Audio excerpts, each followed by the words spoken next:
ಗೆಳೆಯರೇ ನಮಸ್ಕಾರ. ನಮ್ಮ ದೇಶದಲ್ಲಿ ಚಲಾವಣೆ ಆಗೋ ಪ್ರತಿಯೊಂದು ನೋಟಿನ ಮೇಲೂ ನಮ್ಮ ದೇಶದ ಅತ್ಯುನ್ನತ ಶಿಲ್ಪಕಲೆಗಳನ್ನು ಮುದ್ರಿಸಿರ್ತಾರೆ ಅನ್ನೋದು ನಮಗೆಲ್ಲ ಗೊತ್ತಿದೆಯಲ್ಲ. 10 ರೂಪಾಯಿ ನೋಟು, 20 ರೂಪಾಯಿ ನೋಟು, 50 ರೂಪಾಯಿ ನೋಟು, 100 ರೂಪಾಯಿ ನೋಟು.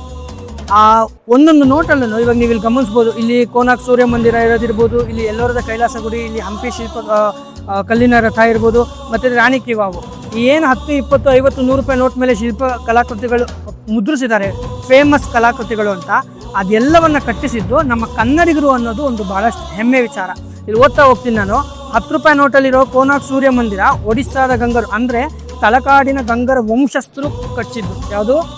ಕೋನಾರ್ಕ್ ಸೂರ್ಯ ಮಂದಿರ. ಮತ್ತು 20 ರೂಪಾಯಿ ನೋಟ್ ಮೇಲಿರುವಂಥ ಎಲ್ಲೋರದ ಕೈಲಾಸದ ಗುಡಿ. ಎಲ್ಲೋರ ಕೈಲಾಸ ಗುಡಿ ಬಂದು 8ನೇ ಶತಮಾನದಲ್ಲಿ ನಮ್ಮ ರಾಷ್ಟ್ರಕೂಟರು ಕಟ್ಟಿಸಿದ್ದು. ಮತ್ತು 50 ರೂಪಾಯಿ ಮೇಲಿರೋ ಹಂಪೆ ಕಲ್ಲಿನ ರಥ. ಹಂಪೆ ಕಲ್ಲಿನ ರಥ ಎಲ್ರಿಗೂ ಗೊತ್ತು, ನಮ್ಮ ವಿಜಯನಗರ ಸಾಮ್ರಾಜ್ಯದಲ್ಲಿ ಇರುವಂಥದ್ದು, ನಮ್ಮ ಕನ್ನಡಿಗರೇ ಕಟ್ಟಿರುವಂಥದ್ದು. 100 ರೂಪಾಯಿ ನೋಟ್ ಮೇಲೆ ನೋಡಿರ್ಬೋದು ನೀವು, ರಾಣಿ ಕಿ ವಾವ್, ಆ ಮೆಟ್ಟಿಲು ಬಾವಿ, ಅದೊಂದು ಅದ್ಭುತ ಕಲಾಕೃತಿ ಅಂತ ಏನು 100 ರೂಪಾಯಿ ನೋಟ್ ಮೇಲೆ ಪ್ರಿಂಟ್ ಮಾಡಿದ್ದಾರೆ. ಈ ಎಲ್ಲ ಕಲಾಕೃತಿಗಳು ನಮ್ಮ ದೇಶದ ಅತ್ಯುನ್ನತ ಕಲಾಕೃತಿಗಳು ಅಂತ ಏನು ಕರಿತೀವಿ ನಾವು, ಅದನ್ನು ಮುದ್ರಿಸಿರೋದು ಅಥವಾ ಆ ಶಿಲ್ಪಕಲೆಗಳನ್ನು ಕೆತ್ತಿಸಿರೋದು ನಮ್ಮ ಕನ್ನಡಿಗರು ಅನ್ನೋದು ನಮ್ಮ ಹೆಮ್ಮೆ. ಸೊ ನೀವಿಲ್ಲಿ ರಾಣಿ ಕಿ ವಾವ್ ಅನ್ನೋದು ಬಂದು ನಮ್ಮ ಗುಜರಾತಿನ ಚಾಲುಕ್ಯರ ರಾಣಿ ಉದಯಮತಿ ಕಟ್ಟಿಸಿರೋದು.